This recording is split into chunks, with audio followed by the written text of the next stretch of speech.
메밀꽃 필 무렵. 이효석.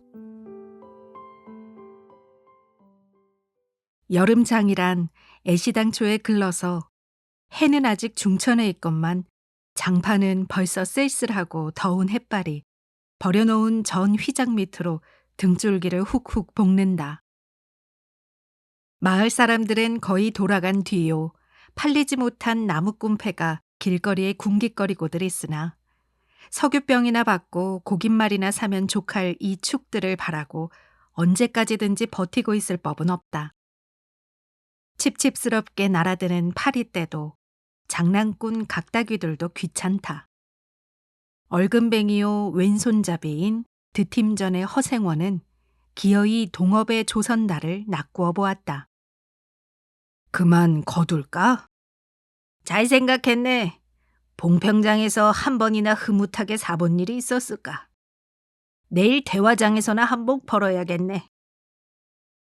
오늘 밤은 밤을 새서 걸어야 될걸. 달이 뜨렸다. 절렁절렁 소리를 내며 조선달이 그날 산돈을 따지는 것을 보고 허생원은 말뚝에서 넓은 휘장을 걷고 버려놓았던 물건을 거두기 시작하였다. 무명필과 주단바리가 두 고리짝에 꼭 찼다.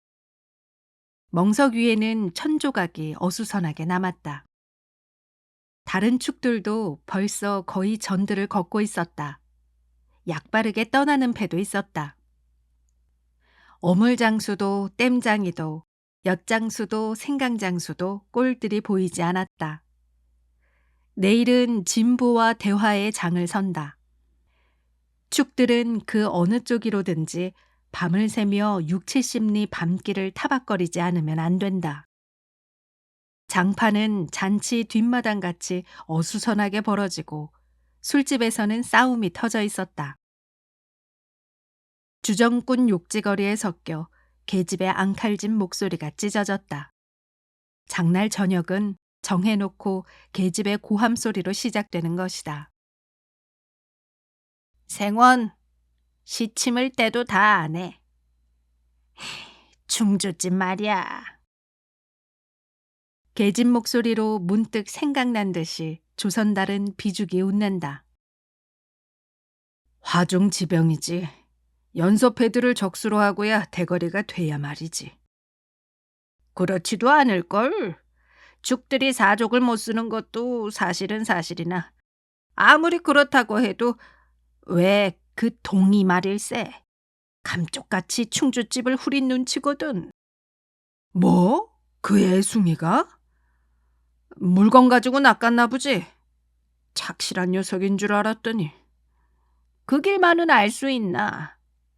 국리 말고 갑옷에나 그려. 내 한턱 쏨새. 그다지 마음이 당기지 않는 것을 쫓아갔다. 허생원은 계집과는 연분이 멀었다. 얼금뱅이 상판을 쳐들고 대어설 숙기도 없었으나 계집편에서 정을 보낸 적도 없었고 쓸쓸하고 뒤틀린 반생이었다. 충주집을 생각만 하여도 철없이 얼굴이 붉어지고 발밑이 떨리고 그 자리에 소스라쳐 버린다. 충주집 문을 들어서 술자석에서 짜장 동이를 만났을 때에는 어찌된 서슬인지 발끈 화가 나버렸다.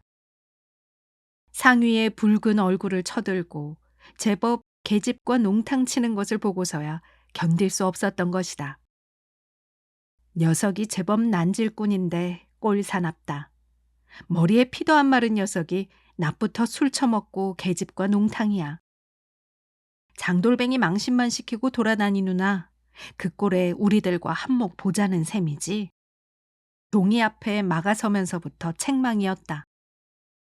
걱정도 팔자요 하는 듯이 빤히 쳐다보는 상기된 눈망울에 부딪힐 때 얼결김에 따귀를 하나 갈겨주지 않고는 베길 수 없었다. 동이도 화를 쓰고 팩하고 일어서기는 하였으나 허생원은 조금도 동색하는 법 없이 마음먹은 대로는 다 짓거렸다. 어디서 주워먹은 선머슴인지는 모르겠으나 내게도 아비의 어미가 있겠지. 그 사나운 꼴 보면 마음 좋겠다. 장사란 탐탁하게 해야 되지. 계집이 다 무어야. 나가거라.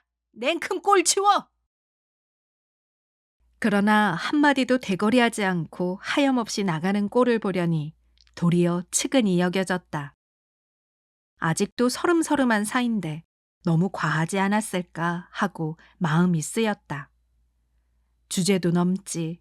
같은 술손님이면서도 아무리 젊다고 자식 낳게 된 것을 붙들고 치고 닦아샐 것은 무어야 원. 충주집은 입술을 쫑긋하고 술 붓는 솜씨도 거칠었으나 젊은 애들한테는 그것이 약이 된다고 하고는 그 자리는 조선달이 얼버무려 넘겼다. 너 녀석한테 반했지? 애송이를 빨면 죄된다. 한참 법석을 친 후다.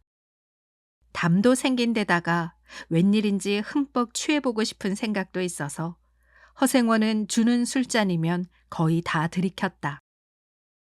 건아해짐을 따라 계집 생각보다도 동희의 뒷일이 한결같이 궁금해졌다.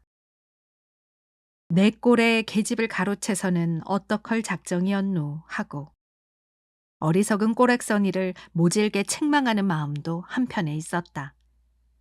그렇기 때문에 얼마나 지난 뒤인지 동희가 헐레벌떡거리며 황급히 부르러 왔을 때에는 마시던 잔을 그 자리에 던지고 정신없이 허덕이며 충주집을 뛰어나간 것이다. 생원 당나귀가 발을 끊고 야단이에요.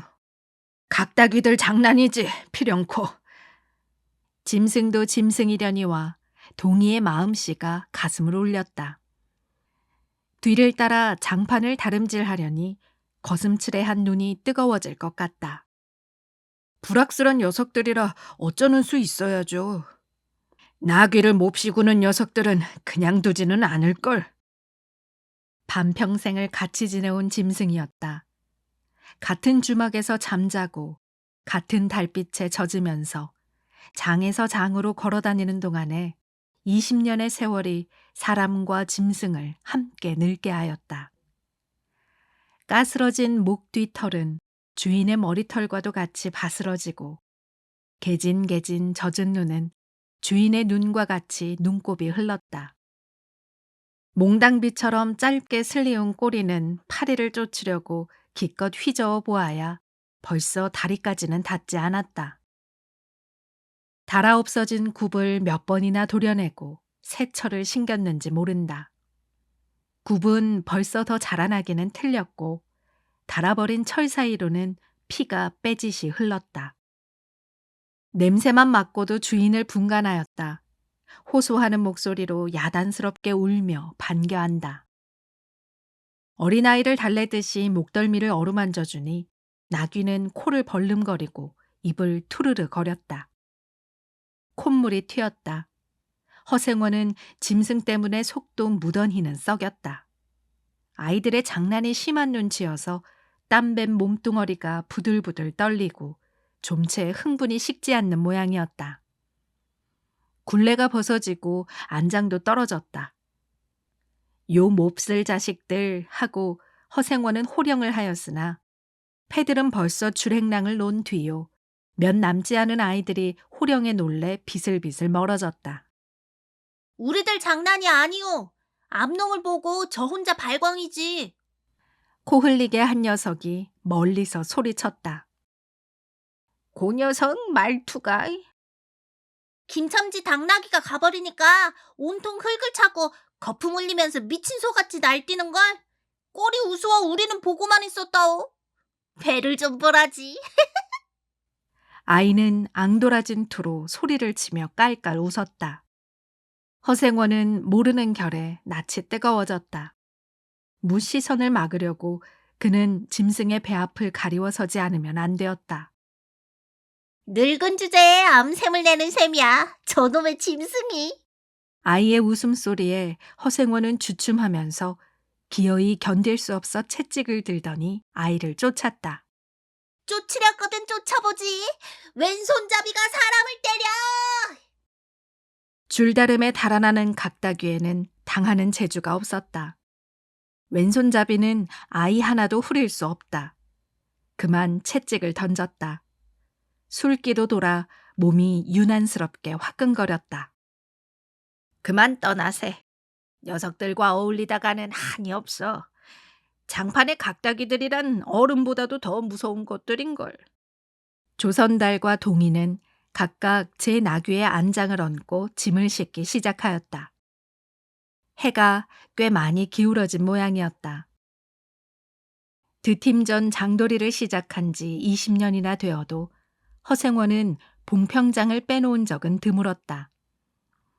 충주, 제천 등의 이웃군에도 가고 멀리 영남지방도 헤매기는 하였으나 강릉쯤에 물건하러 가는 외에는 처음부터 끝까지 군내를 돌아다녔다. 닷새만큼씩의 장날에는 달보다도 확실하게 면에서 면으로 건너간다. 고향이 청주라고 자랑삼아 말하였으나 고향에 돌보러 간 일도 있는 것 같지는 않았다. 장에서 장으로 가는 길에 아름다운 강산이 그대로 그에게는 그리운 고향이었다. 반날 동안이나 뚜벅뚜벅 걷고 장터 있는 마을에 거의 가까웠을 때 거친 나귀가 한바탕 우렁차게 울면 더구나 그것이 저녁녘이어서 등불들이 어둠 속에 깜빡거릴 무렵이면 늘 당하는 것이건만 허생원은 변치 않고 언제든지 가슴이 뛰놀았다. 젊은 시절에는 알뜰하게 벌어 푼돈이나 모아본 적도 있기는 있었으나 읍내에 백중이 열린 해 호탕스럽게 놀고 투전을 하고 하여 사흘 동안에 다 털어버렸다. 나귀까지 팔게 된 판이었으나 애끓는 정분에 그것만은 이를 물고 단념하였다. 결국 도로아미 타블로 장도리를 다시 시작할 수밖에 없었다. 짐승을 데리고 읍내를 도망해 나왔을 때에는 너를 팔지 않기 다행이었다고 길가에서 울면서 짐승의 등을 어루만졌던 것이다. 빚을 지기 시작하니 재산을 모을 염은 당초에 틀리고 간신히 입에 풀칠을 하러 장에서 장으로 돌아다니게 되었다. 호탕스럽게 놀았다고는 하여도 계집 하나 후려보지는 못하였다. 계집이란 쌀쌀하고 매정한 것이었다. 평생 인연이 없는 것이라고 신세가 서글퍼졌다. 일신에 가까운 것이라고는 언제나 변함없는 한 필의 당나귀였다. 그렇다고는 하여도 꼭 한 번에 첫일을 잊을 수는 없었다. 뒤에도 처음에도 없는 단 한 번의 괴이한 인연. 봉평에 다니기 시작한 젊은 시절의 일이었으나 그것을 생각할 적만은 그도 산 보람을 느꼈다. 달밤이었으나 어떻게 해서 그렇게 됐는지 지금 생각해도 도무지 알 수가 없어. 허생원은 오늘 밤도 또 그 이야기를 끄집어내려는 것이다. 조선달은 친구가 된 이래 귀에 못이 박히도록 들어왔다. 그렇다고 실증을 낼 수도 없었으나 허생원은 시치미를 떼고 되풀이할 대로는 되풀이하고야 말았다. 달밤에는 그런 이야기가 격에 맞거든. 조선달 편을 바라는 보았으나 물론 미안해서가 아니라 달빛에 감동하여서였다. 이지러는 졌으나 보름을 갓 지난 달은 부드러운 빛을 흐뭇이 흘리고 있다. 대화까지는 80리의 밤길, 고개를 둘이나 넘고 개울을 하나 건너고 벌판과 산길을 걸어야 한다. 길은 지금 긴 산 허리에 걸려 있다. 밤중을 지난 무렵인지 죽은 듯이 고요한 속에서 짐승 같은 달의 숨소리가 손에 잡힐 듯이 들리며 콩포기와 옥수수 잎새가 한층 달에 푸르게 젖었다. 산 허리는 온통 메밀밭이어서 피기 시작한 꽃이 소금을 뿌린 듯이 흐뭇한 달빛에 숨이 막힐 지경이다. 붉은 대궁이 향기같이 애잔하고 나귀들의 걸음도 시원하다. 길이 좁은 까닭에 세 사람은 나귀를 타고 외줄로 늘어섰다. 방울 소리가 시원스럽게 딸랑딸랑 메밀밭계로 흘러간다. 앞장선 허생원의 이야기 소리는 꽁무니에 선 동이에게는 확적히는 안 들렸으나 그는 그대로 개운한 제멋에 적적하지는 않았다. 장선 꼭 이런 날 밤이었네. 객주집 토방이란 무더워서 잠이 들어야지. 밤중은 돼서 혼자 일어나 개울가에 목욕하러 나갔지. 봉평은 지금이나 그제나 마찬가지야. 보이는 곳마다 메밀밭이어서 개울가가 어디 없이 하얀 꽃이야. 돌밭에 벗어도 좋을 것을 달이 너무나 밝은 까닭에 옷을 벗으러 물방앗간으로 들어가지 않았나. 이상한 일도 많지. 거기서 난데없는 성서방네 처녀와 마주쳤단 말이네. 봉평서야 제일 가는 일색이었지. 팔자에 있었나 보지. 아무렴 하고 응답하면서 말머리를 아끼는 듯이 한참이나 담배를 빨 뿐이었다. 구수한 자줏빛 연기가 밤기운 속에 흘러서는 녹았다. 날 기다린 것은 아니었으나 그렇다고 달리 기다리는 논팽이가 있는 것도 아니었네. 처녀는 울고 있었단 말이야. 짐작은 되고 있으나 성서방네는 한창 어려워서 들고 날 판인 때였지. 한 집안 일이니 딸들에겐들 걱정이 없었을 리 있겠나. 좋은 데만 있으면 시집도 보내련만 시집은 죽어도 싫다지. 그러나 처녀란 울 때같이 정을 끄는 때가 있을까. 처음에는 놀라기도 한 눈치였으나 걱정 있을 때는 누그러지기도 쉬운 듯해서 이럭저럭 이야기가 되었네. 생각하면 무섭고도 기막힌 밤이었어. 제천인지로 주랭랑을 놓은 건 그 다음 날이렸지. 다음 장도막에는 벌써 온 집안이 사라진 뒤였네. 장파는 소문에 발끈 뒤집혀 오죽해야 술집에 팔려가기가 상수라고 처녀의 뒷공론이 자자들 하단 말이야. 제천 장판을 몇 번이나 뒤졌겠나. 허나 처녀의 꼴은 꽁꼬 먹은 자리야. 첫날 밤이 마지막 밤이었지. 그때부터 봉평이 마음에 든 것이 반평생을 두고 다니게 되었네. 평생인들 잊을 수 있겠나. 수 좋았지. 그렇게 신통한 일이란 쉽지 않어. 향용 못난 것 얻어 새끼 낳고 걱정 늘고 생각만 해도 진저리가 나지. 그러나 늙은 막바지까지 장돌뱅이로 지내기도 힘든 노릇 아닌가. 난 가을까지만 하고 이 생계와도 하직하려네. 대화쯤에 조그만 전빵이나 하나 버리고 식구들을 부르겠어. 사시장천 뚜벅뚜벅 걷기란 여간이래야지. 옛 처녀나 만나면 같이나 살까. 난 거꾸러질 때까지 이 길 걷고 저 달 볼 테야. 산길을 벗어나니 큰 길로 튀어졌다. 꽁무니의 동이도 앞으로 나서 나귀들은 가로 늘어섰다. 종각도 젊겠다. 지금이 한창 시절이렸다. 중주집에서는 그만 실수를 해서 그 꼴이 되었으나 설게 생각 말게. 천만에요. 되려 부끄러워요. 계집이란 지금 웬 제격인가요? 자나깨나 어머니 생각뿐인데요. 허생원의 이야기로 실심의 한 끝이라 동희의 어조는 한풀 수그러진 것이었다. 아비 어미란 말에 가슴이 터지는 것도 같았으나 제겐 아버지가 없어요. 피부치라고는 어머니 하나뿐인걸요. 돌아가셨나? 당초부터 없어요. 그런 법이 세상에.